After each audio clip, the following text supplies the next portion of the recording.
প্রথম টেস্টে 10 উইকেটের বিরাট ব্যবধানে জয়। এবার দ্বিতীয় টেস্টেও পাকিস্তানকে নাগালে রেখেছে সফরকারী বাংলাদেশ। সিরিজের দ্বিতীয় টেস্টের চতুর্থ দিনে পাকিস্তানকে 172 রানে অল উইকেট করেছে নাজমুল হোসেন শান্তর দল। এতে প্রথম ইনিংসে 12 রানে এগিয়ে থাকায় পাকিস্তান লিড পেয়েছে মাত্র 184 রান। দ্বিতীয় টেস্টে পাকিস্তানকে হারাতে বাংলাদেশের প্রয়োজন ছিল 185 রান, আর সেটা হলে পাকিস্তানের বিপক্ষে পাকিস্তানের মাটিতে প্রথম টেস্ট সিরিজে জয়ের ইতিহাস গড়বে বাংলাদেশ। গতকাল দিন শেষে 2 উইকেটে 9 রান দিয়ে পাকিস্তান আজ বাকি 8 উইকেটে তুলেছে মাত্র 163 রান।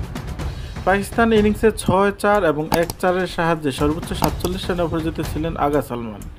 এছাড়া 43 রান করেছেন মোহাম্মদ রিজওয়ান।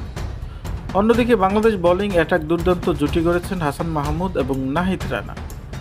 গতকাল পাকিস্তানের জোড়া উইকেট নেওয়ায় হাসান মাহমুদ আজ নিয়েছেন আরও 3 উইকেট। টেস্টে প্রথমবারের মতো এক ইনিংসে 5 উইকেট দেখা পেলেন ডানহাতি এই পেসার। এর মধ্যে দিয়ে মেহেদী হাসান মিরাজের পর রাওয়ালপিন্ডির অনার্স বোর্ডে 5 উইকেট তুলে নাম লেখালেন আরও এক বাংলাদেশি। ব্যাটিংয়ে অবশ্যই সেঞ্চুরি করে নাম লিখেছেন মুশফিকুর রহিম এবং লিটন দাস। হাসানের মতো বল হাতে উজ্জ্বল ছিলেন তরুণ নাহিদ রানা।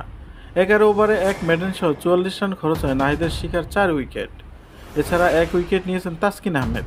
বাংলাদেশ ইনিংসে 10 উইকেট নিয়েছেন টাইগার পেসাররা।